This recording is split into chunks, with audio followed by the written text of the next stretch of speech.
Hello and welcome everyone. We're so excited to have you here this evening. We see some familiar faces out there, so we're glad that you all are joining us today with the Energy 101 series. My name is Monique Heath. I'm an education coordinator with Ohio Energy Project, and I have the lovely time to spend time with a great partner in crime, and I'll let her introduce herself. Hi, everybody. My name's Kelsey Beach. I'm also an education coordinator here at Ohio Energy Project. So we're excited to have you here and thank you for spending your time with us tonight.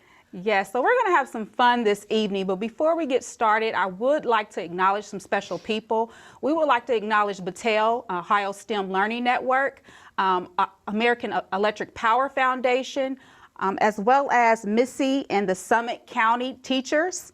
And also just thanking all of you for coming on and being with us tonight. Again, we're going to have some fun with energy and energy efficiency and education tonight. So hopefully you'll love everything that you're seeing. And please feel free to ask questions in the Zoom chat. There'll be questions that you can pose and they'll let us know during each of the activities if you have questions to ask of us. So just make sure that any questions you want to ask, make sure to pose those in the Zoom chat. If you do not have on your camera, if you can please do that for us. We would love to see your faces. I know that you can see us, but we would love to see you and stay while you're staying engaged with us and following along for tonight's activities. Can I have the slide is already up. So before we get started, I want to give you some background information about Ohio Energy Project. So we are a nonprofit energy education organization.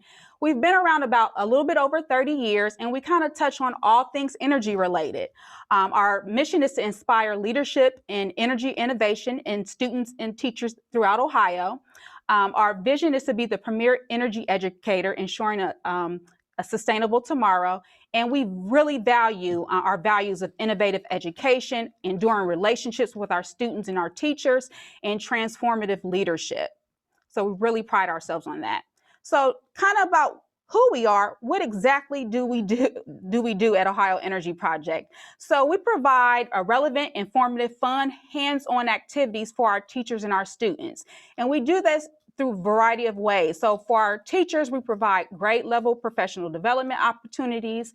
For our students, we provide student summits and leaderships, summits and workshops, we have energy careers for our students, as well as the E3 Smart Energy Efficiency Program for our teachers and students, and then our Energy Tour and Blitz.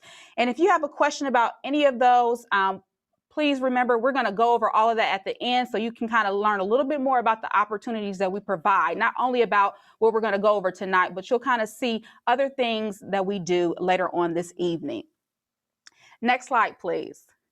So we're a nonprofit, like I said before, and we're not able to do anything without our funding partners. So we would like to thank the following people for the E3 Smart program, which we're going to be demoing tonight. We would like to thank the 4 utilities, AEP Ohio, Columbia Gas of Ohio, Ohio's Electric Cooperatives, Vector and the Cedar Point Company, and Facebook. So thank you for your generous sponsorship and continued support for our program of the E3 Smart program. And then in general, for all of our programs, we receive funding from the state of Ohio, again, utilities. We partner with universities and manufacturing companies and other nonprofits to bring energy education to our teachers and students throughout the Buckeye State. Next slide, please. Tonight, one of our biggest programs is our E3 Smart program, and that stands for Energy Efficiency Education. And we do this by bringing energy awareness and efficiency to students and teachers and families throughout the state with hands-on STEM activities where students take home a kit to teach their families about energy efficiency. So what's really cool about it is you're teaching 2 generations with one program. And so we really love that concept of your students learning in the classroom from you and then taking those activities and that knowledge home to teach their families about being more energy efficient and being more aware of their behaviors in the home.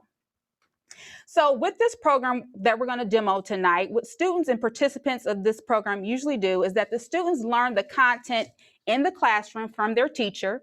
They take home this efficiency kit to install those efficiency measures. So you have everything in here from a hot water temperature gauge, flow meter bag, you have LED night light, you have an LED light bulb.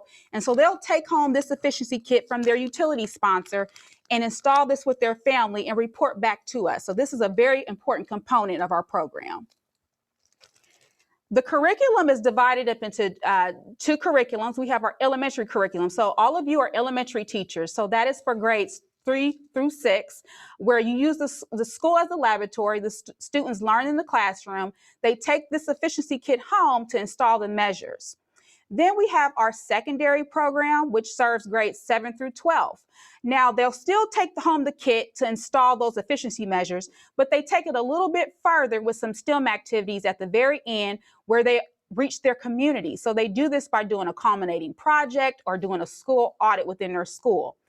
So we really are excited about that.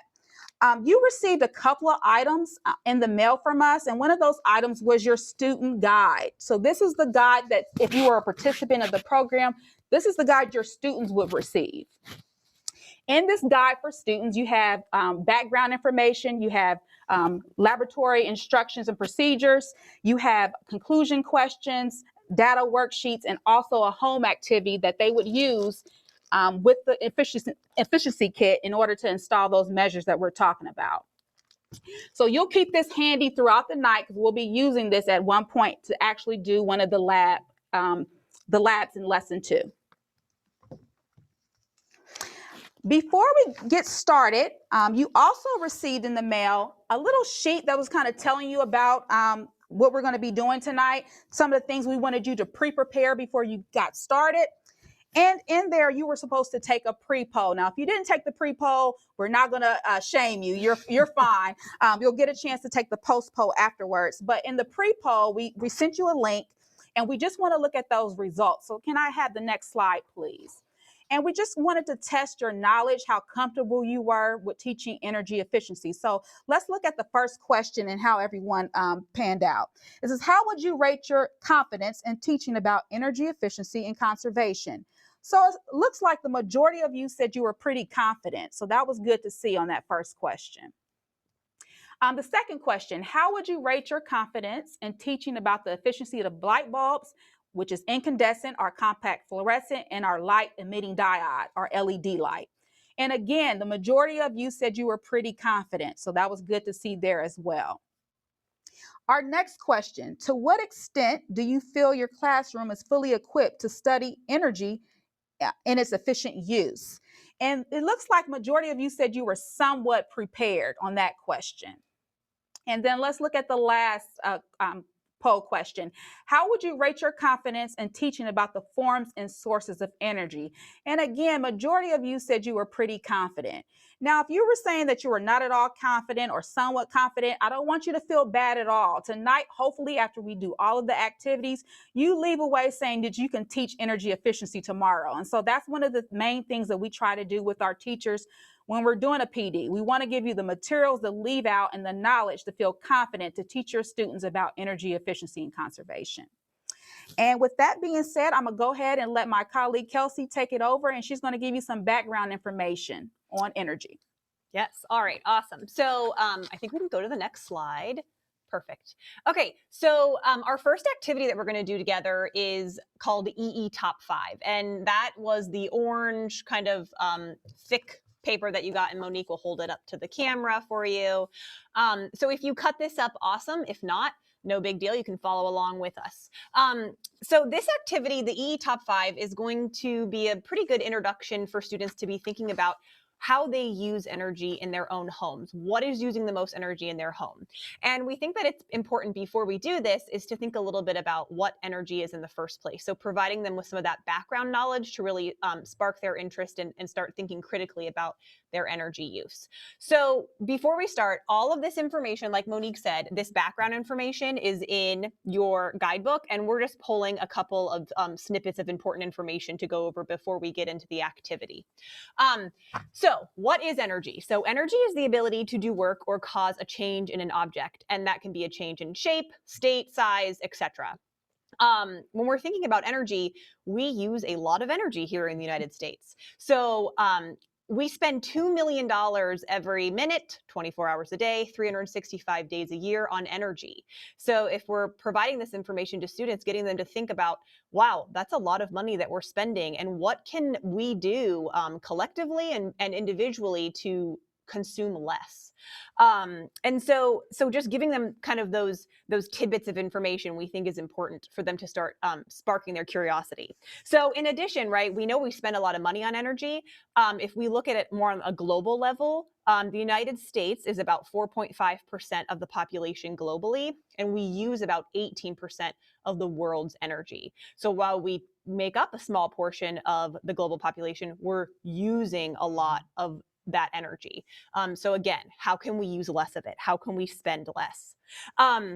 So if you go to the next slide, we categorize energy, our 10 sources, into two categories. So we have non-renewable and renewable. You can see our non-renewable is coal, natural gas, petroleum, propane, and uranium. And our renewable sources are wind, geothermal, hydropower, solar, and biomass. And so each of these have advantages and disadvantages.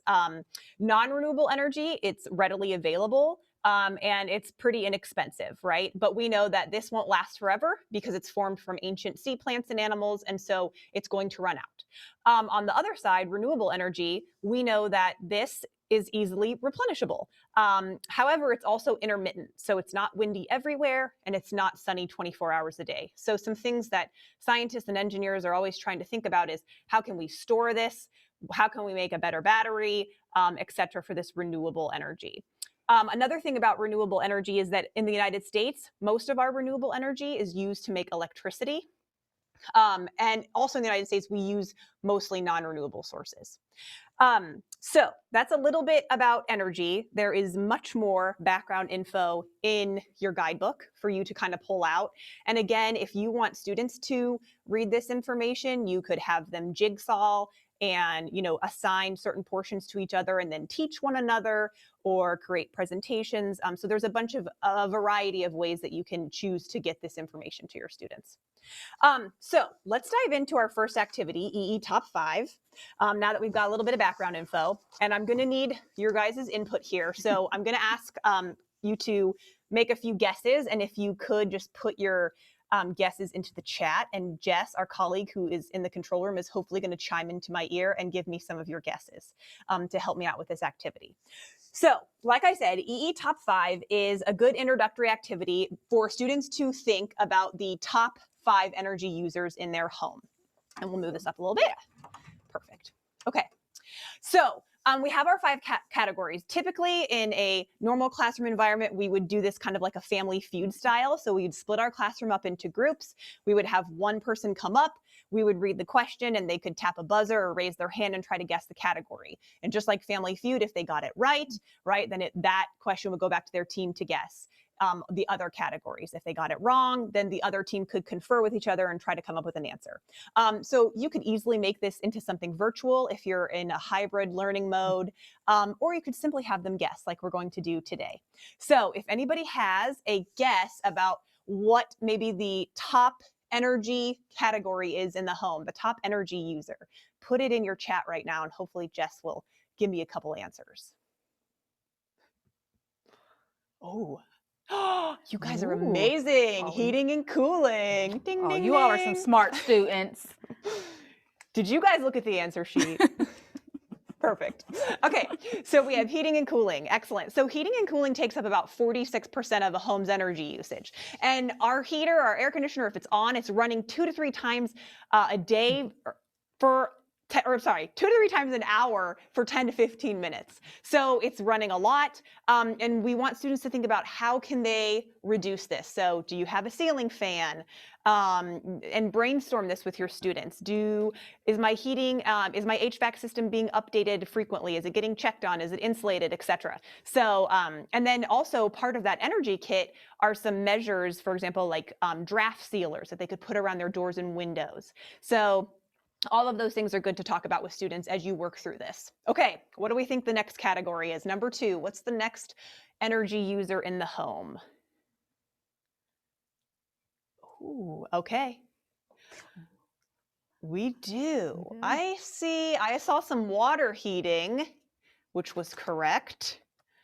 I also saw some lighting, but that will come. All right, so our next one is water heating.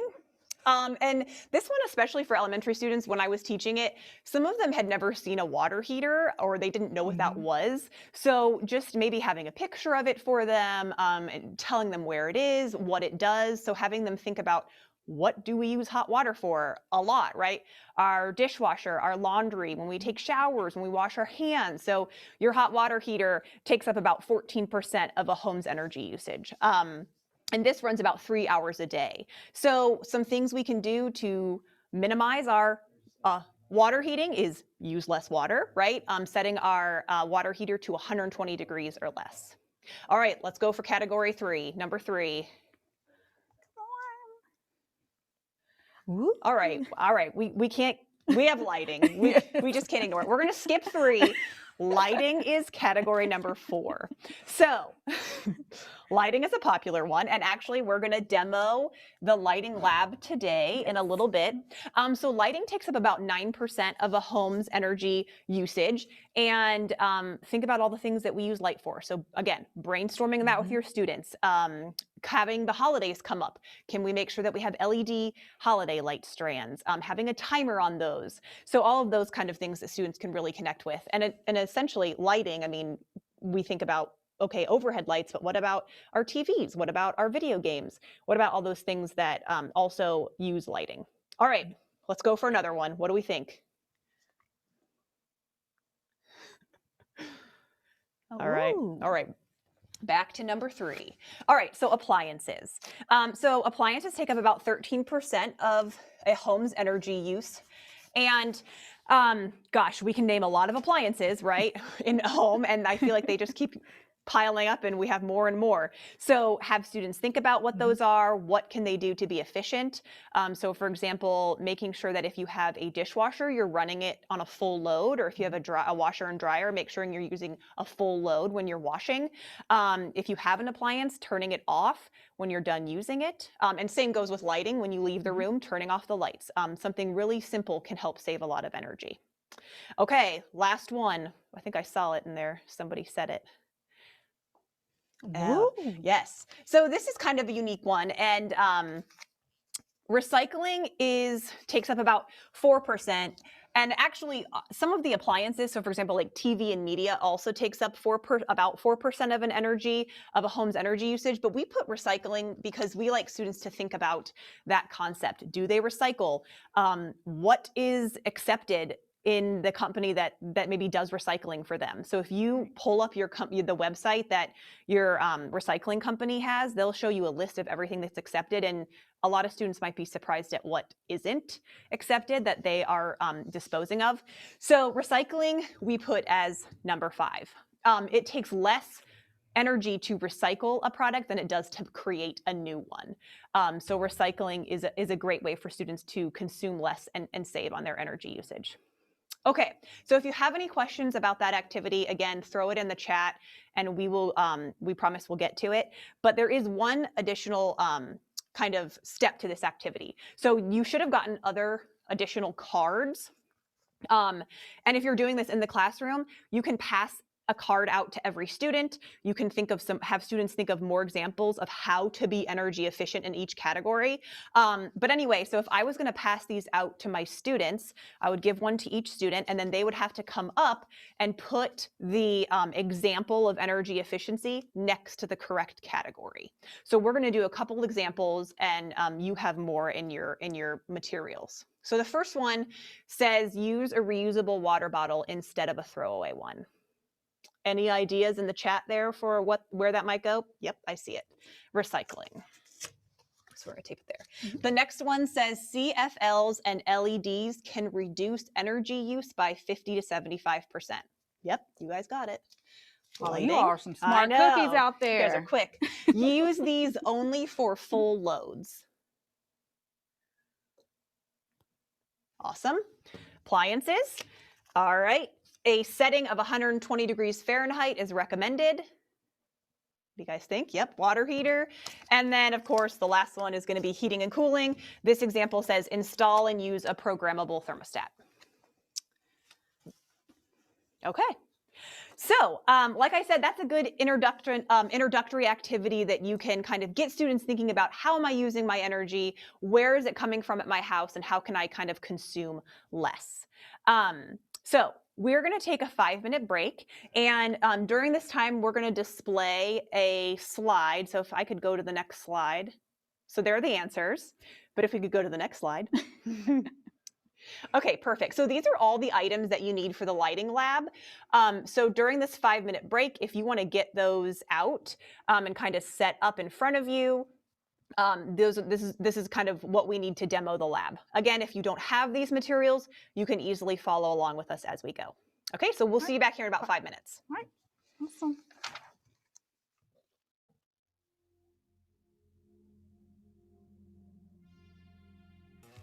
All right, welcome back everybody. Hopefully you have all of your items that you need for the lighting lab.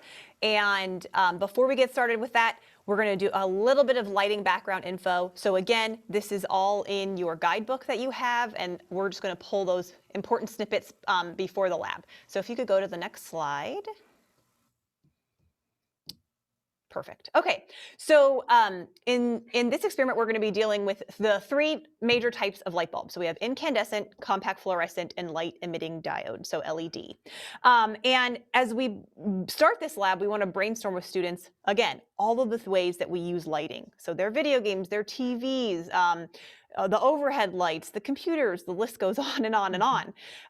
And so having them think about, again, ways that they can use less lighting and help save and conserve energy. So I'm just going to go over a couple of the basics of each of these light bulbs. And I don't want to give away all of the juicy information because hopefully as we go through the experiment, the students would discover more facts about these light bulbs and really inquire about them. So we don't want to give away too much, but just enough. So for each light bulb, so the incandescent light bulb, this turns electricity into light by heating a thin wire called a little filament, right? And this is the first bulb that could be used in homes in the 1870s. So if we think about it, that's a pretty long time that for a long period of time that we had been using that same light bulb, that first light bulb. So we will find out much more about the incandescent bulb as we do the experiment together. The next one is the compact fluorescent bulb. So this bulb is the twirly one. And as you're doing this experiment with students, you want them to look at these light bulbs, touch them, think about them. So this is the twirly one. There's a glass tube. It's coated with phosphor, it has a phosphor coating, and it's filled with argon gas and a little bit of mercury. So the amount of mercury in the compact fluorescent is about as much as a pencil lead. So it's a small amount, but when you think about it, it must be disposed of properly because mercury can be very dangerous in large amounts. And so if we continue to pour these into our landfill, you can see the problem there, right? So again, if you look at your whoever does your waste, they will give you a list of where you can dispose of these CFL bulbs. So the electrons hit the mercury and they get a lot of energy and they get excited. And then energy is released in an ultraviolet light, but we can't see that. So what happens is then the UV light kind of bounces off that phosphor coating and we can see visible light. So that's how a CFL works. And then finally, we have our LED, and this is made a lot like electronics. And actually, we can zoom in here. This is the inside of an LED bulb, and you can see the little chip. So there's a little chip of semiconducting material, much like a solar panel. And what happens is that the electrons get energized with a minimum voltage, and then it moves between these 3 layers to emit light. So we want to put it in simple terms for our students, just enough so that they are kind of understanding that they work differently, all to emit light. So again, if you have any questions, please feel free to throw those up in the chat, but that background information is in your guidebook that you have. So if we could go to the next slide. So we wanted to give, finally, we wanted to give you a couple of units of measurement that you might see. So we have lumens, which is how bright the bulb is, watts, which is a unit of power, right? The rate at which the bulb is using energy. And then we have kilowatts. So students will hear this again and again, kilowatt, kilowatt, kilowatt hours, right? And we know that 1,000 watts equals 1 kilowatt. So we got to have a little bit of math in there. And we use kilowatts because we're using so many thousands of watts of electricity daily. And then the final one that you might see a lot is voltage. So I always taught my students to think of volts as the push, right? Something, the force that's causing the electrons to flow through our wires and to give us electricity. So think of something needs to push it through. Okay, so that is kind of the basics of the background knowledge. And now if you want to open your guidebook to lesson 2, the lighting investigation, Monique is going to walk us through that one, and you can record in your book the data and a variety of other things. So just have that open and ready. Awesome. So hopefully you have everything prepared. So before we kind of get started, one thing you can kind of start off with this lesson is introducing the concept of lighting, and kind of talk about with your students the different type of lights that are in your classroom and in their school building, as well as in their home. So maybe the lighting that's in Mrs. Smith's room is different from the hallway lights of Smith High School, you know. So just think about those different type of lights that they will see. So the lights in the hallway may be different from the cafeteria or the gymnasium. So have them kind of introduce a conversation, have some critical thinking about the different lights that may be in their school building. And even in your home, you know that some of us have islands in our kitchen. So maybe the lights in the island in their kitchen is different from the lighting that's in the microwave, that sometimes students, and we don't even think about that as the light, or in their stove or in their bedroom. So just having that conversation with your students is important to kind of start off with the lighting lesson procedure. Another thing, especially for our younger students, to get that visual, I know Kelsey did a great job of introducing that background information of those 3 different type of light bulbs, but kind of having a visual look at what those light bulbs look like. So the incandescent bulb, and if you click on it, it's more made of glass. This is made of glass, so you have the incandescent bulb. Kelsey talked about that swirly shape or spiral shape. That's our CFL, our compact fluorescent light. And then we have our LED light bulb. And so this is another thing. I know a lot of our students and myself, we're visual learners. So it's a great opportunity to introduce the different type of light bulbs, the shape of it, to look at the difference between the 3 types of light bulbs. Now in your guidebooks, you should have turned to the lighting investigation. And I can have that next slide, please. So all of our lessons have an overarching question. It's the question that your students will always answer in each of the activities. For this particular lesson, in the lighting lesson, the overarching question is, out of the 3 types of light bulbs, are incandescent, CFL, and LED, which produces the greatest temperature change in 10 minutes? So that's what we're going to be trying to answer that question today in today's activity. Right below that, we'll always provide, in this program, the E3 Smart program, we always provide the materials that you'll need. OEP always gives in their teacher guidebook, we always suggest the materials that we give to teachers, but we also give you the materials that we don't necessarily give, that we think as science teachers, you have a ruler and things like that. So you have 3 lamp bases that we sent to you, so you should have those out. You have all 3 light bulbs, so you should have all of those screwed in to your light bulb. So if you don't have that now, you can start doing that. You also need a power strip, so all of these lights are connected to a power strip that's on the floor below us. You need 3 digital thermometers, so we all sent you those, and a ruler and a timer. So just really quickly, give you about 60 seconds, just make sure you have all of that, all of those materials nearby you before we begin.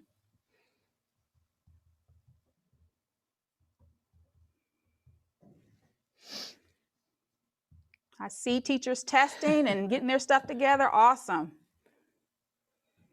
Again, if you don't have your video on, please have your video on so we can stay engaged and see you doing this alongside of us as well. Okay, now right below that is a hypothesis. So right now in your guidebook, if you would think like a student, not as a teacher tonight, as a student. And I want you to write down in that section below where it says hypothesis, which of the 3 bulbs do you think will have the greatest temperature change in 10 minutes? And I'll give you about 20 seconds to write that down.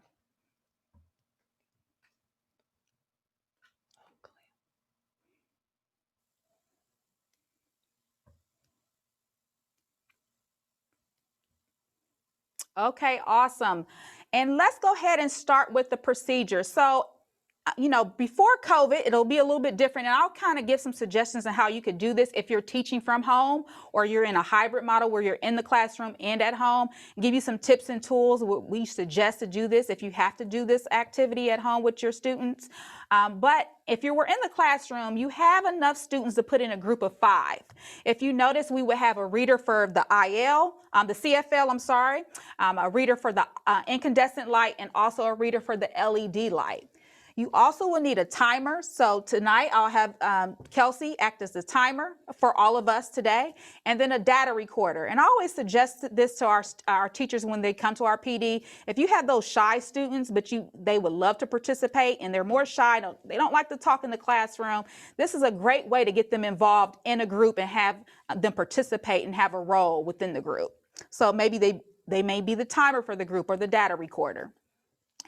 So I want to make sure if you have all your light bulbs already in the lamps placed on your whatever setting you have, if you can please plug those into your power strip and make sure when you turn on the power strip that all the light bulbs come on. So Kelsey, I'll go ahead and turn it on. So you should see something that looks like this. All of them should come on automatically. And I'll tell you why in a little bit while we were doing that.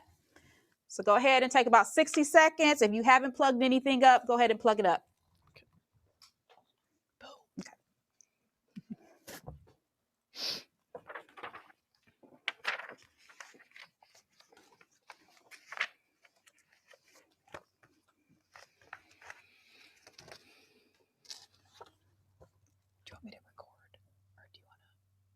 You can do the timer. Yeah. Okay, so let's go ahead. Before we get started, you remember I said the digital thermometers. So one important thing that our students sometimes forget, these digital thermometers have a sleeve, a protective sleeve. So you want to take those protective sleeves off. We don't want to put it underneath the light and then nothing happens. So you want to make sure you take that sleeve off.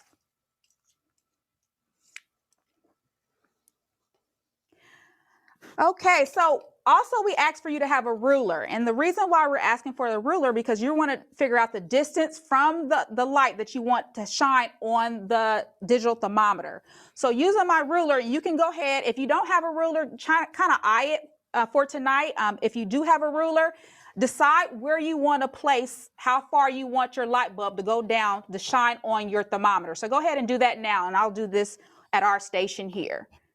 So Kelsey, I think I'm gonna go ahead and do it at 6. Okay. Make sure I'm correct. You can do it for 6 for me. Mm-hmm. So I'm going to do it 6 at our station here.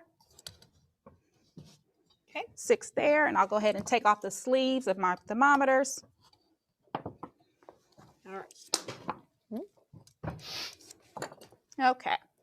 Once you've taken off your sleeves as well, go ahead and turn on your digital thermometers, and you're going to make sure that it's on Fahrenheit. And we'll tell you the reason why you want to put it on Fahrenheit. Now you do have the option if you wanted to do it in the classroom and have your students do it in Celsius. That's fine as well. But for this activity, you want to make sure your digital thermometer is turned on to Fahrenheit.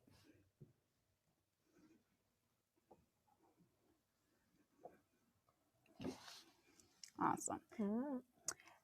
Kelsey, can you pass me that ruler? Yep. And then also with the ruler, you did the distance from the lamp base shining on the thermometer, and you also want to make sure that you have the correct spacing for your digital thermometer. So just make sure that it's not too far. You want to make sure that when when the light is turned on, it is shining on the digital thermometer. So I'm going to go ahead and just put the tip of the thermometer right to the lamp base for today. Awesome. Thank you, Kelsey. And then also, I'm going to do one last thing, because we want to make sure, if we're talking about variables and controlled variables, we want to make sure that everything remains the same, because we want to make sure all the results come out accurately. So I'm going to also make sure the distance between my light bulbs, so if I have to kind of move stuff over, that the distance in between are exactly the same. So I'm going to do that with my ruler in between each lamp base. Perfect. All right. I'm going to measure one more time over here. Okay. All right. Is everyone good? Thumbs up. Are we good? Everyone's good? I don't see all thumbs up. Okay, awesome. Okay. Okay, and the last thing, we're gonna use, if you don't have tape, don't worry about it. When I'm doing this in the PD with regular teachers who participate in our program, I don't use the tape, but it does say it in the directions. So we're gonna go ahead and just put some tape, if you have some, to tape the digital thermometers down.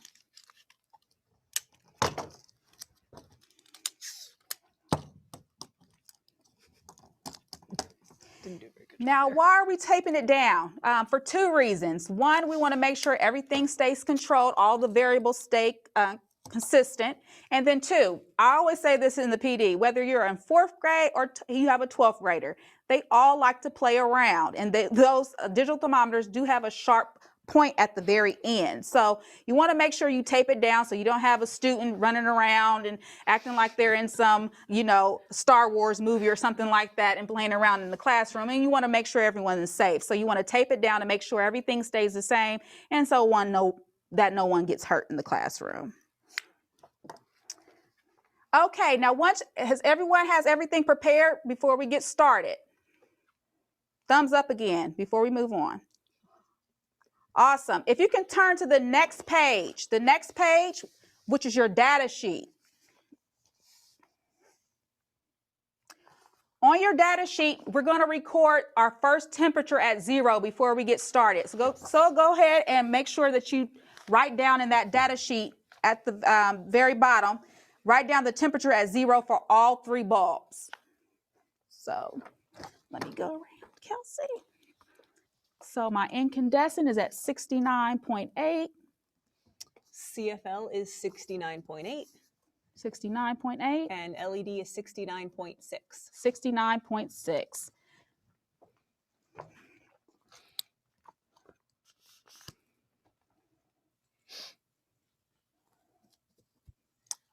Okay, are we ready to begin? Now, once we get started, once Kelsey tells me to start, I'm gonna click on my power strip.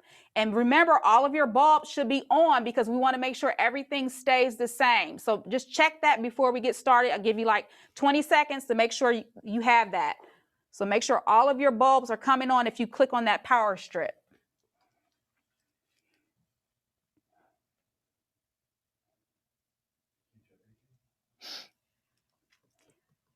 Okay, awesome. So when Kelsey says start, I'm gonna click on my power strip and we're gonna do this for 10 minutes. So at every minute mark, Kelsey's gonna say record, and that'll let you know the cue to record your results for each of the 3 light bulbs. So Kelsey, let me know when you wanna start. Okay, are we ready? Let's start.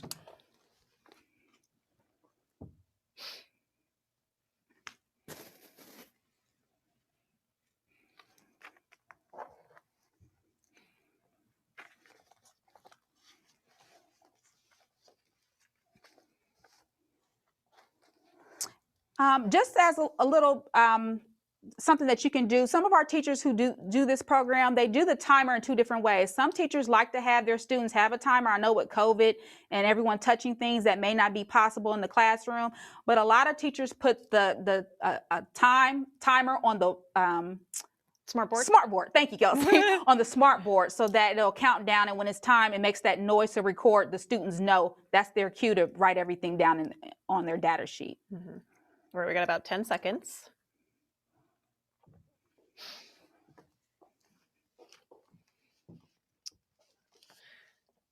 All right, so you can go ahead and record. Go ahead and record. So ours, IL is 73.6.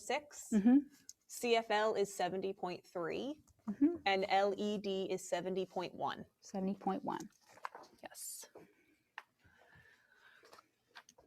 Yeah, and like Monique said, there are a bunch of different ways that you can organize this in your classroom. If you do sign up for the E3 program, we'll send you 12 lamp bases so that you can have additional ones. And I think these are from like the dollar store or something. So if you wanted students to do this kind of distance, you could find some ways to do that. Yeah. And I know Monique will tell you more about that. And it's 12 enough to do 4 stations around the classroom. So as a new teacher, if you came to a PD of ours, you would walk away with 12 neck goose lamps in order to do 4 stations around your classroom. Mm-hmm. All right, about 10 seconds again.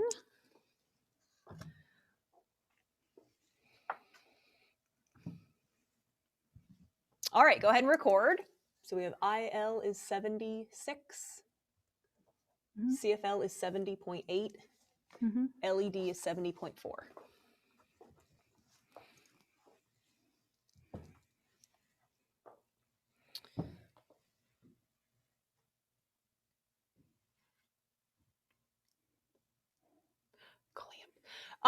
So if you have a clamp lamp, that kind of rhymes, you could clamp it to like a table, and if you have like a little, like a box or something, you could position them that way. If you have a whiteboard, you could clamp it on the whiteboard and tape the thermometer to the whiteboard so that the clamp is directly, or, you know, so that the clamp is shining onto the board. So there's a couple of different ways. I know it is a little bit trickier than the lamp base is, but there definitely are some ways you can do that. Okay, here's our 3-minute mark. Okay, go ahead and record. Yep. All right. IL is 77.5. 77.5. CFL is 71.1. LED is 70.2. 70.2.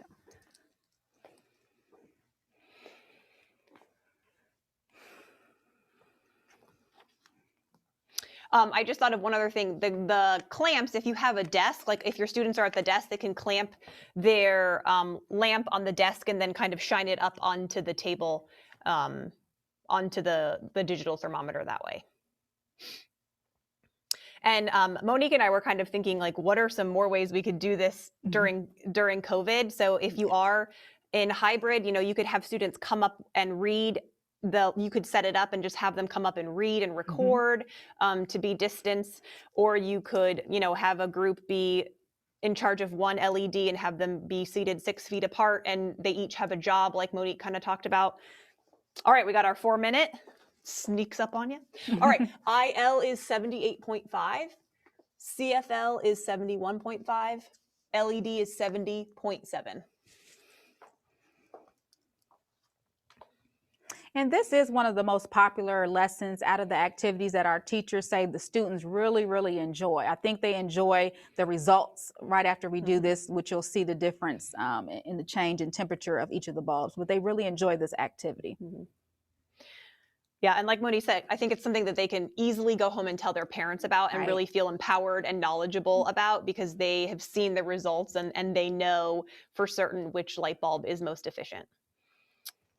All right, we're reaching our halfway point in about 10 seconds.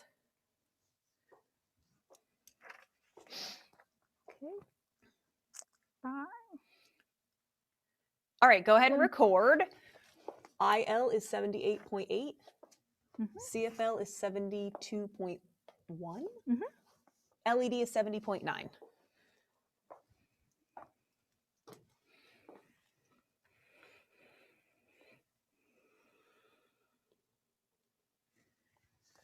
And so while you're doing this, you can have the discussion, right? Students should be seeing that the change in each of the light bulbs is already noticeable. So thinking about, I've only done 5 minutes and I already see that there's a change in temperature. Which one is the greatest? Which one is the least?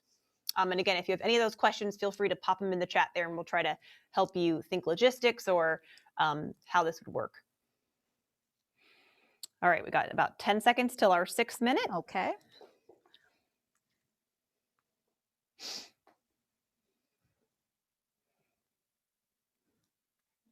All right, go ahead and record. Okay. IL is 80. Okay. CFL is 72. LED is 70.9. The LED for hours pretty much can stay consistent. So yeah, that's interesting. Oh, I see someone with their lab.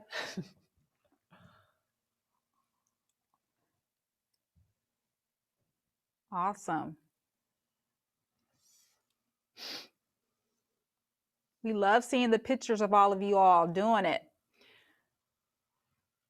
Yeah, that is a really good setup. I think he has the clamps too, doesn't he? Yes.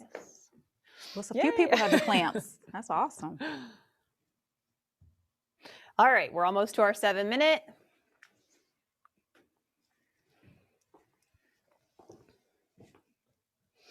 All right, go ahead and record. Okay. IL is 80.4. CFL is 72.2. LED is 71. Oh, okay. And you might think, like, what can I do during these like minute time periods? You could show a lighting video and just pause it and record quickly. You could have students kind of be talking about how they use lighting in their homes, or brainstorming ways they could reduce lighting. So the minute goes by pretty quickly, and you have to have something that you can kind of stop and interrupt easily. So maybe a lighting video, etc. And Monique will go over that later, but we have some supplemental resources on our website if you are interested in registering for the program that you could use. Yeah.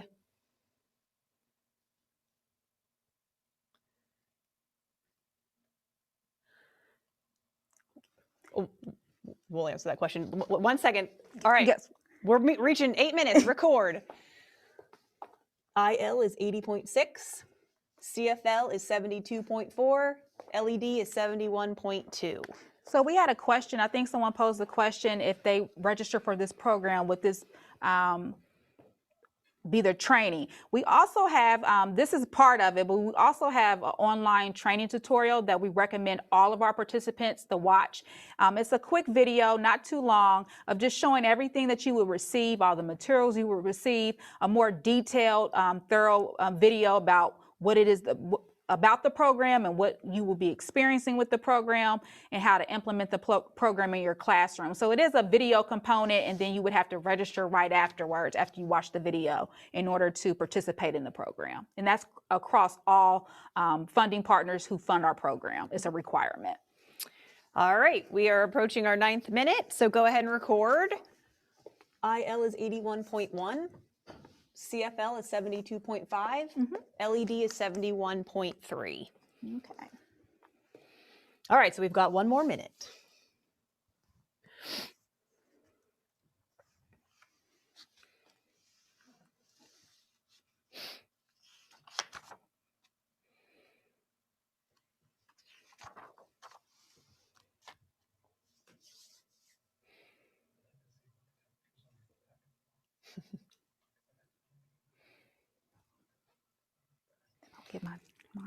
And one additional thing, I taught this for about 8 years, and one thing that I always found was awesome is seeing if parents, obviously during COVID it might be a little bit difficult, you might have to zoom in, but a lot of parents work in the utility companies, and they could come in and be a guest speaker and talk to your students. So that's another kind of good idea you could do with this lesson.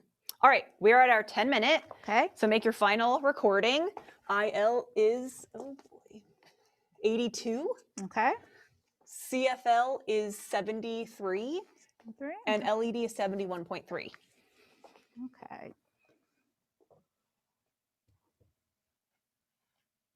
Oh, so we have a question to see if all of the bulbs are the same lumen. So for the incandescent, the lumens is 500, and we have the actual box on the table. For this CFL, the lumens are 900. And for the LED, the lumens are 800. So no, they're not all the same. And that's another thing you can direct students' attention towards is to the actual packaging of the light and noticing what's on there. So you'll see the lumens, you'll see the watt equivalent, and the lifetime, etc., which we will also get to in our next little activity. Okay, can I get that? Yep, sorry. I believe this is mine. Okay, so now that you have completed the entire data sheet, is now time to calculate your temperature change. So what you're going to do is subtract your final temperature at 10 and subtract that from your initial temperature at 0. So let's go ahead and do those calculations now. All right, so for our IL bulb, the temperature change was 12.2. 12.2. And if you give kids calculators, that's awesome, but also you can make them do a little bit of math. 73 minus 69. All right, so we got 3.2 for the CFL. 3.2 for our CFL bulb, and then our LED. And then our LED is 1.7. 1.7.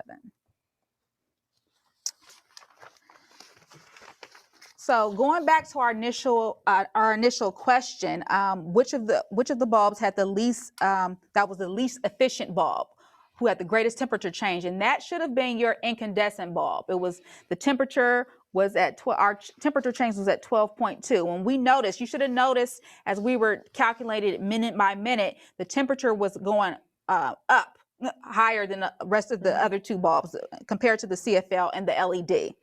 And then your least, the one with the smallest temperature change, that should have been your LED bulb. So that's letting you know that's the most efficient light bulb that you had for this experiment. Next, if you go to the next page, and we have a graphing component. So this is a great way for your students. At PDs, we always have teachers to say, some of my students kind of struggle still with graphing. So we made sure that we had a graphing component in here. It's not something that is mandatory, but it's a great opportunity for your students to show their results. So at the very bottom, if you notice, they can color code each of the light bulbs. They can put the title or their team name at the top, up at the top, or their all of their team names, or if they created like a team name, like Team A or Team B, they could put that at the top.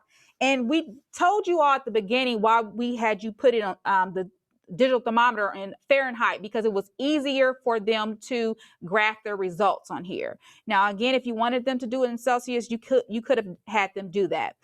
One thing about the student guide, the student guide pages are perforated. So you could have them tear out that page for you and have that as a grading assignment after they were done with the lighting investigation. So you could also grade this after they were done. Okay. And then also at the very end, there's always lighting investigation questions. Of course, I'm holding up the teacher guide, which has the answer keys. You don't have the answer keys, but if you were a participant, you would get a teacher guide at our training. But you have a list of investigation questions. We always tell teachers you could create a Google Doc and a Google form if you wanted to omit some of these questions. If you felt like those were a little bit too advanced for your students at their grade level, you could omit those and create a Google form. You could add questions to the lighting investigation. And we also have connection questions that are at the end as well. And then also that home activity. Remember that kit I talked about? For the lighting investigation, most of the kits have a LED light bulb. So your students would take home the LED light bulb and do the home activity at the end of this investigation, and have an LED night light. So these are the two items that they would take home to install with their families that are associated with the lighting lesson. Are there any questions before we take a break? Awesome. We're going to go ahead and take a 5-minute break, and then we'll be back with the facts of life. All right, welcome back, everybody. Hopefully you got a chance to clear out the lab investigation, and now we're going to move on to the next activity in the guidebook, which is called Facts of Light. So if you could go ahead and go to the next slide. Okay, so you should be looking in your guidebook at this page, and so students know, right, from the experiment that the incandescent bulb is the least efficient, right? It is consuming the most amount of energy. And actually, the incandescent bulb is actually emitting only 10% light, and the rest, the 90%, is actually heat. Whereas the other two are the opposite. So, and even if you had students they could feel the lamp base. Obviously, we don't want them to be injured, but they can feel the heat coming from the incandescent bulb. So this facts of light activity could be done the following day, depending on how long your classes are, but this is going to just kind of solidify those experiment results, and we're going to find out how much it costs, the life cycle cost of each bulb. So we're going to walk through this chart together. It might look a little bit overwhelming at first, but I always just walked through this part with my students, and then on the next page, they can kind of clarify these results, these mathematical results that they're going to do. So all we're going to do is we're going to walk through each category. So we're going to find out the cost of the bulb, we're going to find out the cost of electricity, and then we're going to add those two together to see the total life cycle cost of each bulb. And hopefully students you can have them brainstorming, gosh, what are they going to do with all this money that they can save if they install all LED lights as opposed to incandescent lights? So let's go through the first the first one, the cost of the bulb. So we know, we've already input this information for you, the life of the bulb, how long it's going to give light. Incandescent typically will last 1,000 hours, CFL typically 10,000 hours, and an LED is 25,000 hours. And I always found it helpful, well, how much is 25,000 hours? And this is almost 3 years. So one LED bulb should last about 3 years, which is a pretty long time. But we want every bulb to be on a level playing field. And if you'll notice at the top, it says that all bulbs provide about 850 lumens of light. So they're giving off the same number of lumens, and we want to have them all be at 25,000 hours of light. So how are we going to get there? So for the first incandescent, let's fill this in together. We need, how many light bulbs are we going to need to get to 25,000 hours? Well, we're going to need 25, so we can record that there. We need in the number of bulbs to get to 25,000 hours. For the CFL, we're going to need about 3, and we round up because we know we can't have half a light bulb. And then for the LED, we just need 1 to get to 25,000 hours.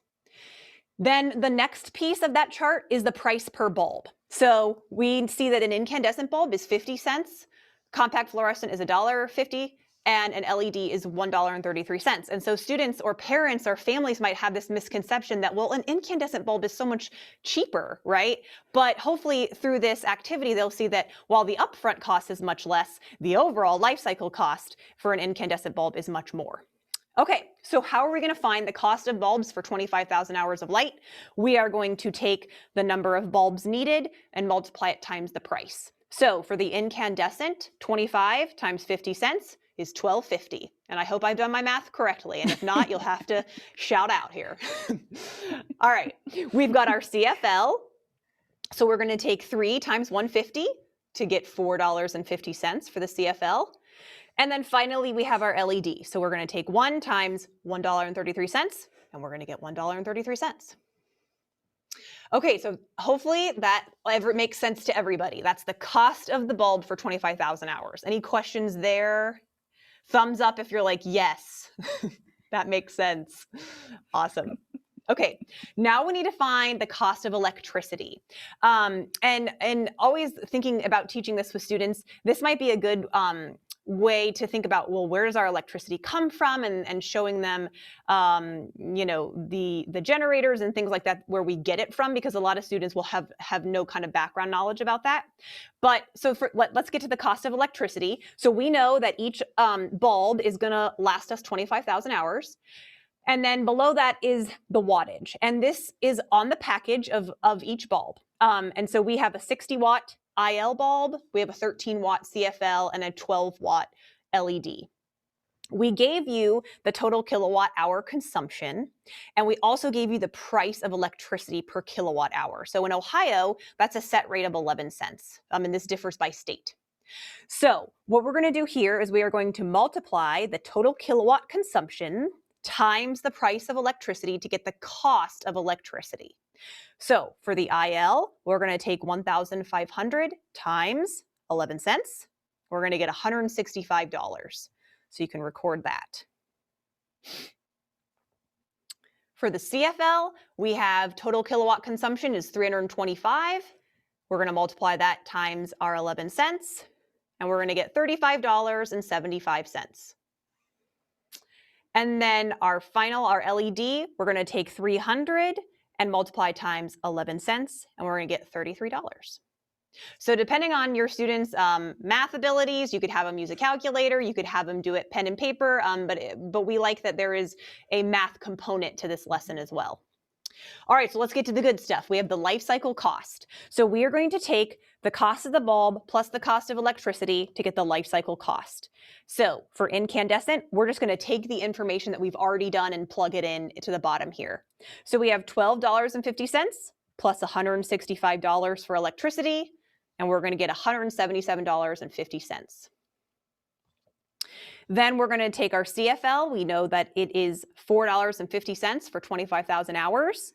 We know it costs $35.75 for the electricity, so we're going to get $40.25. And then the last one is the LED. It is $1.33. It costs $33 for the electricity, for a total of $34.33.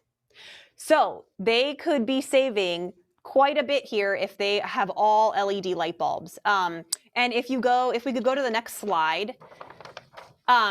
And again, we have a little font error there for incandescent, so you'll have to excuse us. But so basically here, this is for students to kind of summarize the information that we just did. So it has the cost of the bulb, the cost of electricity, and then the life cycle cost of the bulb. And so this is something they could easily visualize. They can see, wow, it's way more expensive to have incandescent and even CFLs. And so I know that I should be, not only do I know that an LED is the most efficient, it's also the best cost. It's it's not the most pricey, it's the most cost effective. Yes. There we go, that's the word I was looking for. So my students always really liked this kind of culminating activity because it really, again, solidified the experiment that they did and it put a monetary value to it. And my students were always thinking about, man, I'm going to ask my mom to buy me a new video game with all this money that we're going to save by installing the LEDs, right? So this is a fun one for students. And I always think it's always interesting. Every year I did it, I was always like, gosh, this is just such great information to have. Yes. Great question. So we had a question. This is just the cost for the life cycle of the one bulb. So for the LED, that's going to be for just one bulb. But for the IL, we know that for 25,000 hours, we need 25 bulbs. And then for the CFL, we know that for 25,000 hours, we would need about 3 bulbs. So it's not the same number of bulbs for each type of light bulb, if that makes sense. For the LED, though, this would be for just the one bulb because we had to do the 25,000 hours to make it the same for each bulb. But we know that they will not all last for 25,000 hours, only that LED one. Yeah, and someone said less waste, right? Think about it. Yeah, there's going to be less waste if you use that one LED bulb versus the 25 incandescent bulbs. So it's an awesome point too. All right, so if any questions, go ahead and put them in the chat. And there's one additional activity that Monique is going to take us through. But before she does that, so Monique talked a little bit about the rest of the activities that you're going to see in that guidebook that go with lesson 2. There is an assessment page. There's a connections page. And then the final page of that activity is the home activity. So again, I know Monique said, but this is where they would take their LED light bulb home and install it. And then hopefully they could come back the next day and tell you all of the great places that they thought they could install it. And that they told their parents all about this great information about how to be more energy efficient. So I'm going to turn it over to Monique. She's going to do a supplemental activity that also goes along with this lesson. Okay, our last activity for the lesson 2 is called All About the Bulb. So you should have received this in the items that we mailed to you. We asked if you could please cut them up, cut up the cue cards, and then cut up these placement cards that you see up here. So I'll give you about 1 minute to get all of that together.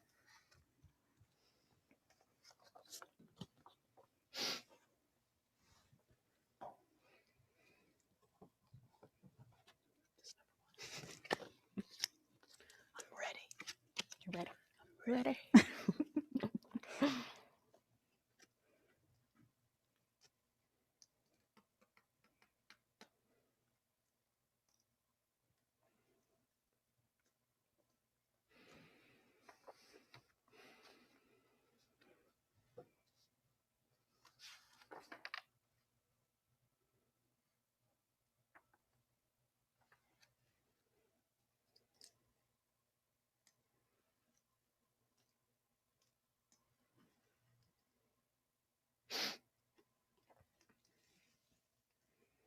Okay, give me a thumbs up so I'll know that you're ready to go.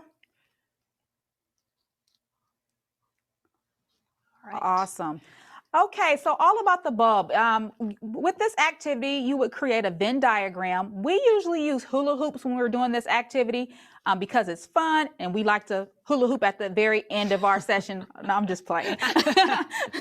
But we use the hula hoops because it's just fun and it's actually cheap. You can go to the dollar store or Dollar Tree and purchase a hula hoop. But you would create a Venn diagram. You could use it with string. You could draw with a dry erase marker and draw a Venn diagram. If you're great with technology and you want your students, especially during this time when we're in the pandemic, if you wanted to have them do it and you're good with technology and kind of do it in a gamification or simulation way, this will be an awesome opportunity so your students could drag and drop inside of the Venn diagram. But you would create a Venn diagram and you would pass out these cue cards. So you should have received these cue cards and you should have cut them up already. If you haven't done so, that's fine. Just look along with us. I'm sorry. Oops. Oops, drop one. I'm going to read off the cue card, and when I read off the cue card, you're going to place it in the correct area of the Venn diagram, okay? Everyone got it? One more thumbs up before we get started. Awesome. The first one says, soon these will not be sold anymore. In what area should the Venn diagram? Yes. We have some people holding up. Oh, yes. Yes. Oh, I like that. That is correct, our IL. Remember, these are our least efficient light bulbs. Now, you can still find these in places like the dollar store or Dollar Tree. I live kind of near Meyer, where I live at in Blacklick, and they still sometimes have those on the shelves, but soon those are going to kind of fade out. Mm-hmm. Number 2, often spiral shaped. We talked about that look and having our students visually look at those type of light bulbs, often spiral shaped. Awesome. That is our CFL. Number 3, glass easily broken. Well, I have someone who has all 3 up. It's not all 3. I will give you a hint. It's 2. Yes. It's our IL and CFL. Remember with our LED, it's made of plastic. So it doesn't mean that it can't break. You could kind of throw it hard on the ground and it could break, but it's not as easily broken as our CFL and our incandescent because those are both made of glass.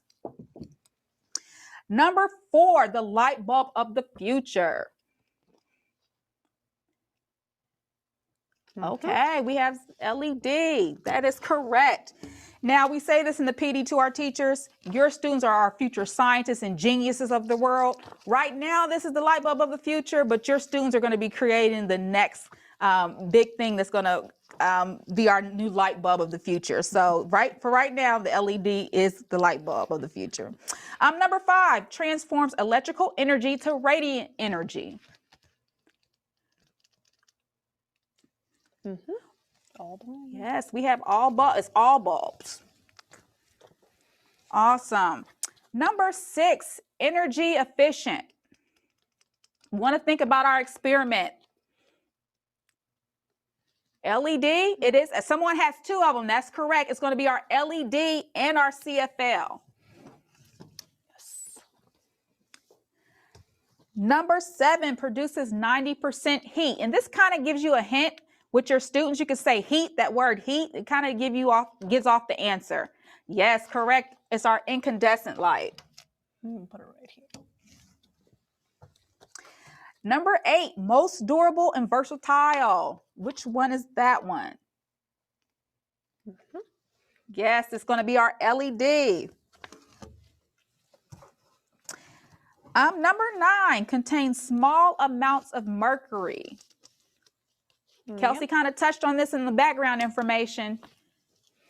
And remember just to tell your students, it has about as much as of a lead pencil, about the amount of mercury that's in a CFL. And remember to tell your students, do not throw away a CFL. They need to put it in a safe wrapping like a paper towel and recycle your CFL. Number 10, holiday light strands. Now I'm going to give away, it's going to be 2 of them. It's not going to just be 1. I'll give you that hint. It's going to be 2. Yes. Yes, our incandescent and LED. So both Christmas lights as we're shopping. Remember, if you have incandescent, go ahead and switch those out and buy some LED lights. I'll say after the Christmas season because they're on sale then. Number 11, last the longest time. Guess our most energy efficient bulb, which is our LED. And our last one, a metal filament. It gets so hot, it gives off light. Yes, that is our heat bulb, our incandescent. You all did an awesome job. So this is another activity that can correspond with the lighting investigation that your students do. This is a great activity to do, like we said, after you do the investigation, to kind of hone in on that knowledge that they just learned from that investigation. Any questions? Awesome. So before we go on break, we're going to do a quick game. Some of you, and I'll have Kelsey kind of explain it a little bit. At OEP, we like to include gamification in what we do. We know that games are not always a great thing to give to students, but if they're learning at the same time, I think is an excellent resource to have. Some of you may have heard of Kahoots or already using Kahoots. If you haven't done so, I'll let Kelsey kind of explain how this gamification goes. Yes. Okay. So like Monique said, we think games are a great way to just reaffirm what they've learned. And in this case, just provide a different avenue for them to think about the same information. So we're going to try this out. We usually are in person, so it's a little bit easier to communicate and get done. But we are going to play a Kahoot today. And a Kahoot is just a free game website that you can use. So you do have to create a login, but it's free to teachers. And it's when I was teaching, my students loved playing Kahoots. It was friendly competition, and it gave the answers right away, so they could get feedback there. And it also, if they got the answer wrong, that's okay. They really learned what the correct answer was. So we're going to try a little Kahoot. It's just 5 questions over the lighting activities that we've done today.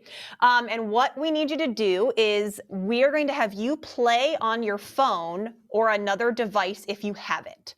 So if you have your phone, and again, if you don't want to do it, no big deal. But if you have your phone, that's how you're going to answer. But we're going to display on the screen for you the game pin, and then on the screen, that's how you will also read the questions. So on your phone, you won't, the question won't display, it will just be little icons, and you'll have to look at the screen to read the question and choose the correct answer.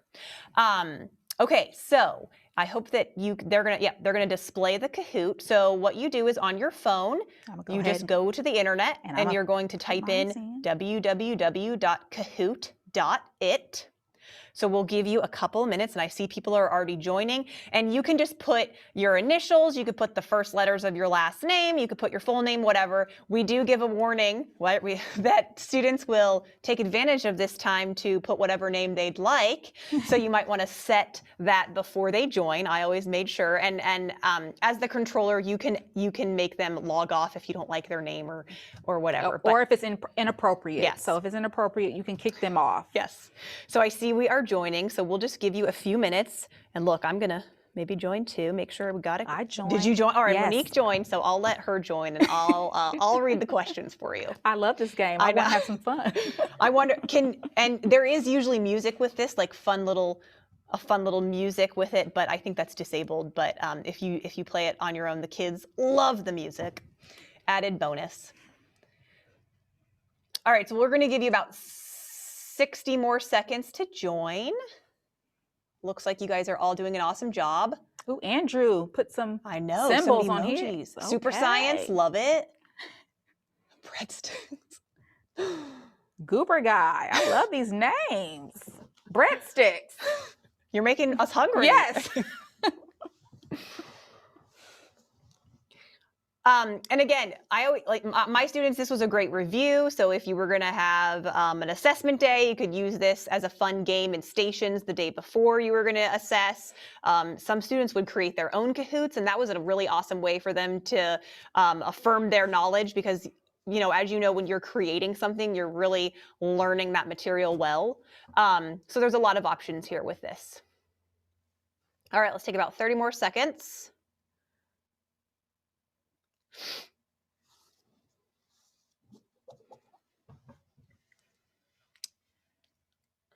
Is anybody still joining? Let's see.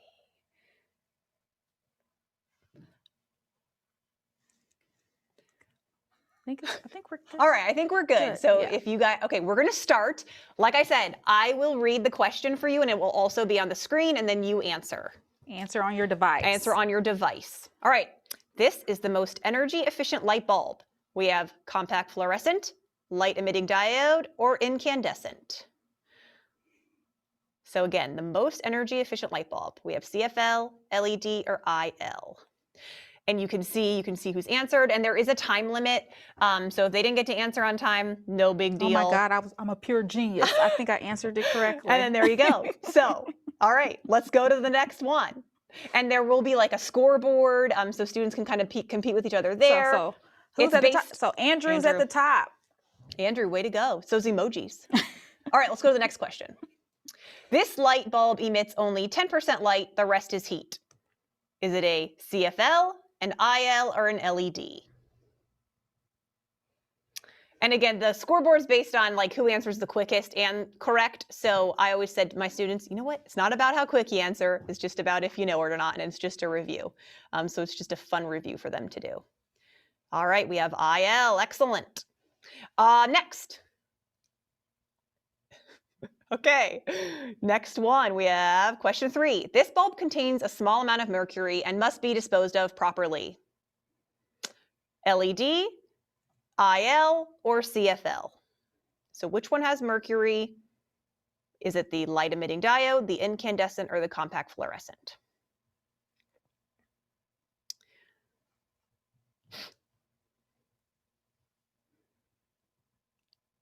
All right, it is the CFL. Excellent. All right, let's go next. Andrew's still holding the lead. Who's going to beat him?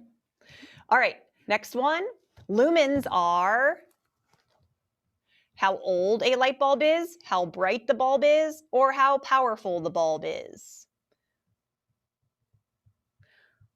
So again, what is a lumen? Is it how old a light bulb is, how bright, or how powerful?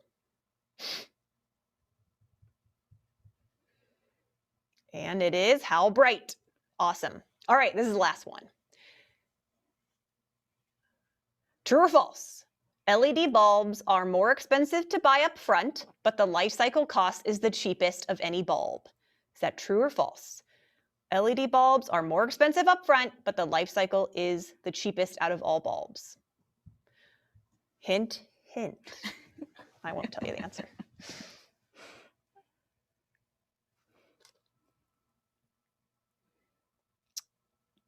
Awesome. All right, that was true. So if you have any questions about that Kahoot or that format or how that works, breadsticks, you got 3rd place. Goober Guy, 2nd place. And is it going to be Andrew? I wish we had a prize for you. Yay! We'll give Andrew a round of applause. There we go. All right. So go ahead and if we can exit out of the Kahoot. But again, that's just one example of how we can use gamification to confirm what we've learned in our experiments. And if you do join our E3 program, we have, and Monique will show you more of those to kind of supplement the activities in the guidebook. All right, so we're going to take a 5-minute break. And our last activity that we're going to do together is the energy conservation activity, which is energy more or less. So if you have that and you have those cards cut up, we will join you back here in about 5 minutes to do that. Okay, see you in 5. All right, welcome back, everybody. So our final activity for today is going to be energy conservation. And you should have gotten some cutouts here. So if you cut out each topic, that's what we're going to be using today.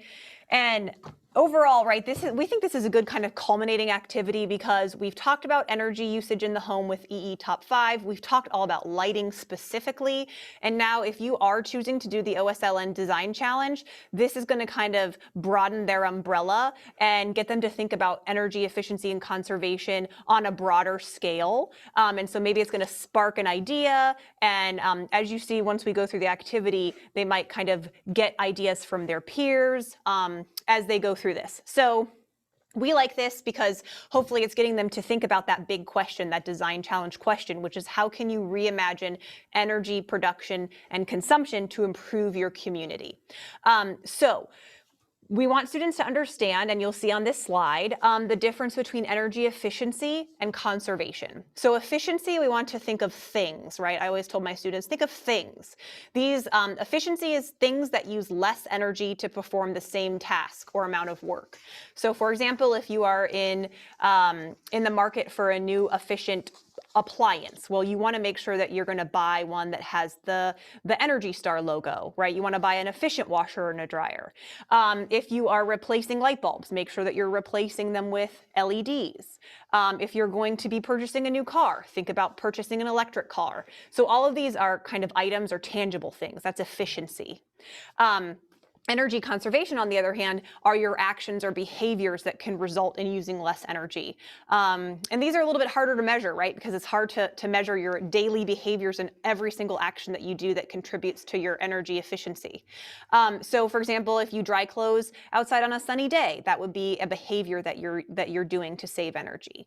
Turning off the lights when you leave a room, riding your bike to work or carpooling, and something as simple as turning off the water while you're brushing your teeth. I know I'm guilty of that, but it's something that is easy and simple and we can do every day to save energy. So with this energy efficiency and conservation activity, I always loved this because students could really they get to see a map of their thinking. So I'm just going to walk you through it. Basically, you have cards. And so we have the main card, energy efficiency and conservation. And then you're going to have more and less cards. And then you're going to have your topic cards. So the topic cards, like I said, are going to help them kind of widen their lens, widen their thinking, because there's things such as sustainable farming, miles per gallon, renewable energy, CO2. So all kind of energy topics that maybe can get them to thinking, wow, how can I reimagine using this? Or how can I help use this to improve my community and its energy usage? So what you're going to do, and in the classroom, you can do this in a variety of ways.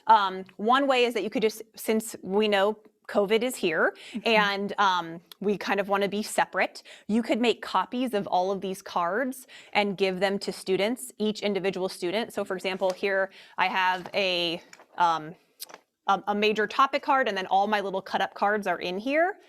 And students could kind of make their own maps at their own spaces. If that's not the case, like Monique said, and you're in a hybrid or you can work in groups, you could give that envelope to a group. If you want to use technology and they could drag or drop their map that way, there's that option too. So there's a lot of options for this activity. So what they're going to do is, with the cards that they're given, they're going to make energy statements, and they can only obviously use more or less and the topic cards. So we're going to make a few with what we have drawn, and hopefully this can get us thinking more about our energy usage. So we already made one. We said more renewable energy means less CO2. And if we thought about at the very beginning of this conversation, when we talked about advantages and disadvantages of renewable and non-renewable sources, this was one thing we talked about. All right, let's do another one. So if we have more energy education, we also hopefully will have less CO2. Because we will know about our environment, the impacts that our behaviors and actions have on the environment, and hopefully we will strive to reduce our contributions and have a better carbon footprint. So you can connect your statements like I just did. All right, let's do one more. So let's see. I have more. Actually, I'm going to switch this one up. I lied. All right, so I'm going to start with less, since I already have two mores there. So if I want to have less miles per gallon, well, maybe we need more hybrid cars, right? So you can see how you can kind of switch those statements up. So we only did 3 examples here today, but there are a ton of topic cards in what you were provided with. And so think of all the energy statements we could make. And again, like I said, it would be really cool to have students build off of each other's phrases, or after you gave students, 5 or 10 minutes to work on their own maps, if they had extra cards, could they go around to other students' maps and add to that and insert more or less or topic cards there, and just seeing kind of what can be created when we're all thinking together about the same topic. which is energy conservation. So if there are any questions about that, please put them in the chat. Okay, so that's going to kind of conclude our activities for this evening. Monique's going to talk a little bit more about logistics, but again, like we said, we'd love to answer your questions, and we will answer them all in the chat. If we don't get them today, we'll definitely send out an email tomorrow. But hopefully this is kind of all of these activities you can use to help students think about that design challenge question, and just to help them think about their energy usage in general, because we think it's really powerful when you can start at a young age and really have those behaviors and actions form as they grow and learn more. Awesome. Thank you so much, Kelsey. So if I can have the next slide. E3 Smart, what next? So the lighting lesson investigation that we did this evening and all the supplemental activities that went along with today's lessons, that's just one part of our E3 Smart program. In that guidebook you have, again, Kelsey went over a little bit, you have chapters on what is energy, just the foundational information about energy. You have a lesson on water heating, about installation heating and cooling. You have on appliances and machines. So that's just one aspect of the lighting lesson.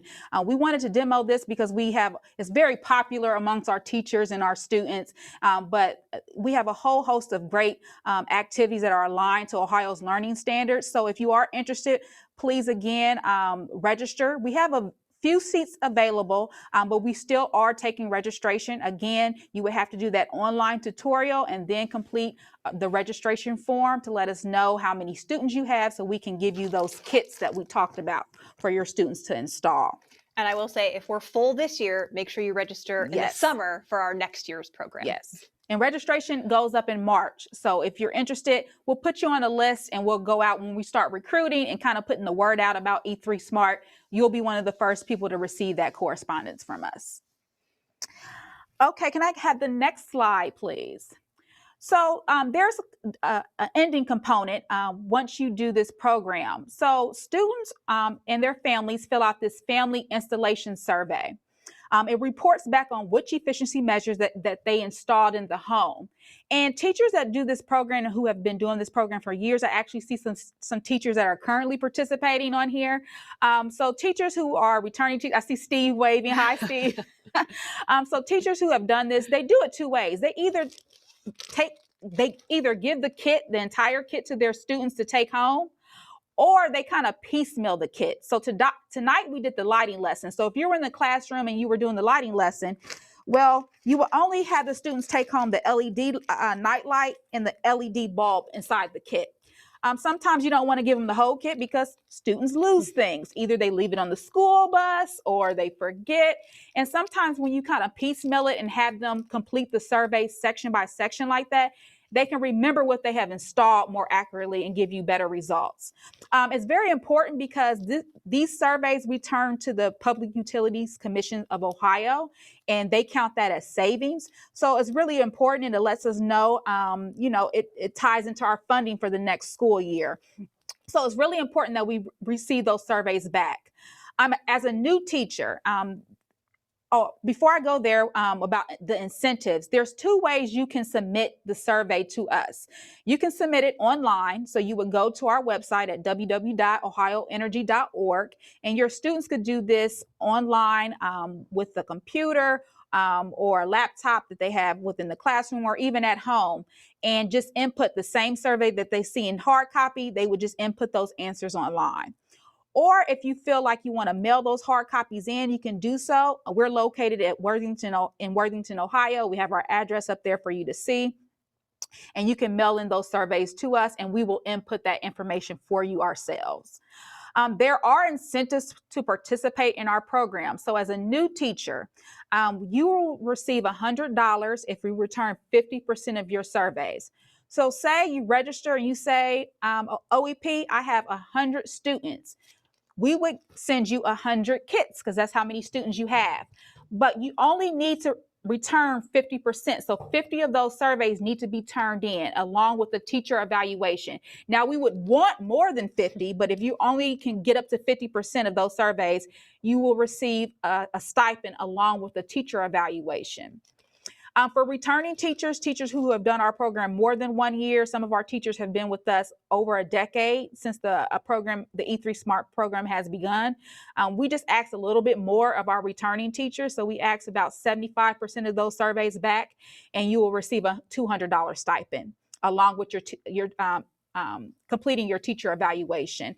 And a teacher evaluation we take really to heart because it gives us feedback how the program went, some improvements you think we should have, and as a team we collectively get together and see how we can improve the curriculum for you that next school year. So we always want that feedback from you, and it's very important that we get that.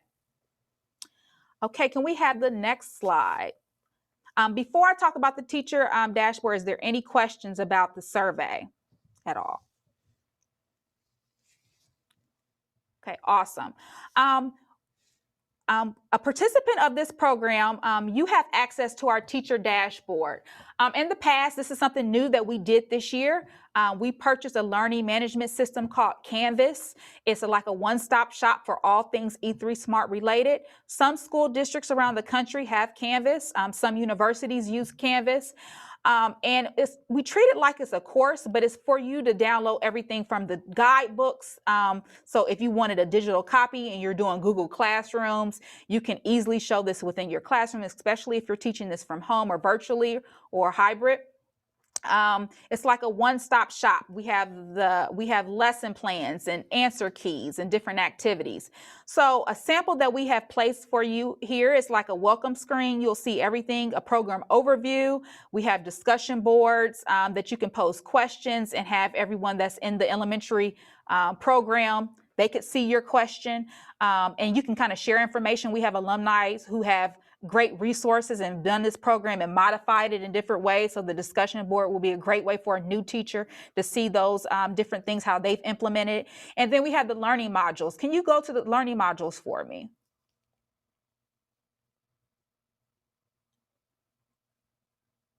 And if you can scroll down to our lesson 2 on lighting.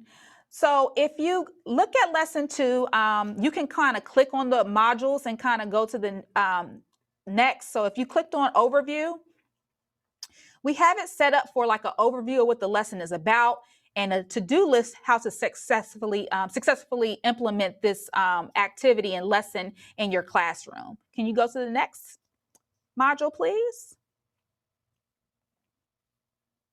And then we also have that background information. So that information that Kelsey went over, we have some of that background information that's in the guidebook. We have it in digital form for you in PDF file. So you could click on that and then that will be pulled up for you.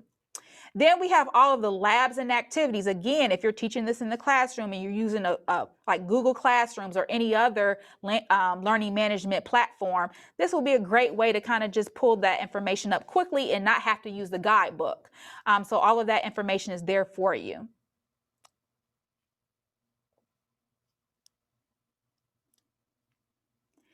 And then you have those assessments. Again, remember we told you the assessments in the guidebooks, those are optional. We have those in Google form and PDF form, and we have the answer key.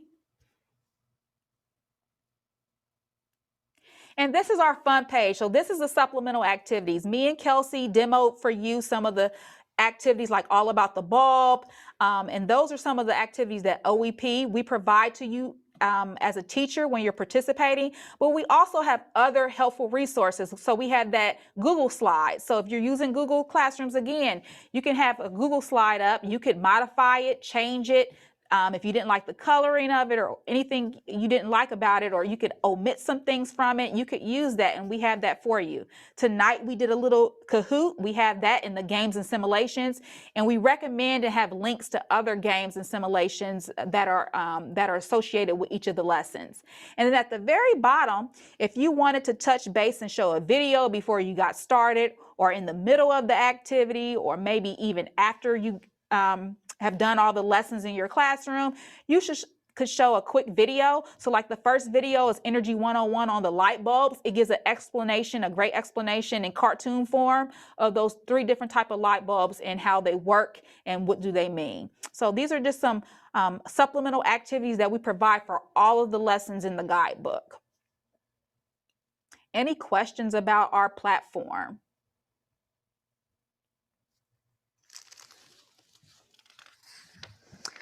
Awesome. At the very, we can go to the next slide. At the very beginning, we talked about what it is that OEP does. And so E3 Smart is, like I said at the very beginning, is one of our larger programs that we offer, but we do have other programs that we provide for our teachers. And because time is kind of running down, I'm not going to spend too much time on each of these slides. I'll just summarize what they have on here. So we provide grade level opportunities to our teachers. These are usually held in the summertime. It's hands-on. All of them are aligned to Ohio's learning standards. They cover grades 3, which is on the sources of energy and states of matter. Grade 4 on electricity and circuits. We give out energy batons and snap circuits. Grades 5 on light and sound. And then you have grades 7 and 9th where we focus on electricity and renewable energy. Next slide, please. Another opportunity for our teachers. We're not for sure how it's going to go this year because of COVID, but hopefully we'll be able to. But if we won't, we'll try to figure out some modifications on how we can pull off maybe a virtual energy tour or something like that this summer. But usually in the summertime, we give opportunities for our teachers to do a tour or a blitz. The tour is for teachers who teach grades 3 through 12. It's a 3-day bus tour, and they circle around Central Ohio sites, energy sites. And then our blitz is just a shortened tour. It's a day and a half, and it just goes around regional energy sites. So that's another opportunity for educators to meet other teachers around the state of Ohio, kind of network, get some awesome activities to apply to your classroom, and just have some fun over the summer and be away from your family and have your own alone time and have a glass of wine with grown people during the summertime. Next slide, please. Our key philosophy at Ohio Energy Project, and we kind of pride ourselves on this, is kids teaching kids. Our executive director who founded Ohio Energy Project 30 years ago, she had took her science class to a series like like Ohio Energy Project puts on, like an organization like ours. And they were amazed of how the kids were interacting. And so one of the awesome things about it is that we have a summit for high school and middle school students. They come and learn leadership activities. They network with other students across the state. And then they learn 10 different energy stations. And they take that knowledge that they learn on that day, and then they hold a energy workshop with 5th graders, either in their district or within their own school, and they actually teach younger students about energy efficiency. How awesome is that for a younger student to look up at an older student and be like, wow, how do you know all that information? How are you that smart and know that much about energy? So we really pride ourselves on kids teaching kids. Next slide, please. I think that's it. Oh, the energy bike was. Oh, no, yeah, there we go. Oh, energy bike. One more. The energy bike. This is a platform for our younger girls, our middle school girls. It's usually held in the summer. They learn leadership activities, how to build a bike. They learn team building skills, and then they take all of that knowledge and hands-on skills that they use, and they go into their own schools and communities and do community demonstrations. So this is a great opportunity for students as well. And then we have our last slide, which is our energy careers. It is for grades 7 through 12. Because of COVID this year, we're doing virtual energy tours. If you are interested, you can go to our website. The first one is on December 2nd. It's open to everyone to join. Because we can't do energy sites this year, we're going to do that virtually. So just go to our website and check that out if you want to know more information on that. And with that being said, we want to thank all of you for joining us this evening. We want to thank Mills James and their production team. They've been so generous and nice in making our nerves be less than what we should be. I think we had to act, and it made us feel so natural. So we just want to thank Mills James. And just remember that design challenge. If you're interested, how can you reimagine energy production or consumption to improve your community? So if you're interested, hopefully the activities today allowed you to do that and have you think about that design challenge. And before you leave, we want for you to take that post poll. We want to know the knowledge gained after you did the activities tonight. If you can take that post poll for us as well. And so we'll have that in there for you to complete. And then we have about maybe 5 minutes left. So if you have any questions that you would like to ask of me and Kelsey, we'll sit here and answer all of your questions. And if we don't get to all of your questions before the end of tonight, we will follow up with all of the questions that are posed that we didn't get a chance to get to tomorrow or sometime this week to make sure we answer all the questions that were posed to us. Awesome. Yeah, thank you guys so much. And again, thank you, Batel, Ujip, OSLN for having us. And thank you guys for giving us all of your time. We know it's precious, so we really appreciate it.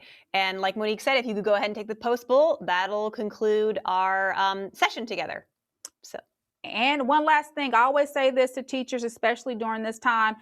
Thank you. I don't know if enough people tell you thank you. You are doing an amazing job in different circumstances that we're all in. And so we just want to thank all of you for all of the work that you do with teaching our students and raising your own families at the same time. So we just commend all of you and thank you all for joining us this evening.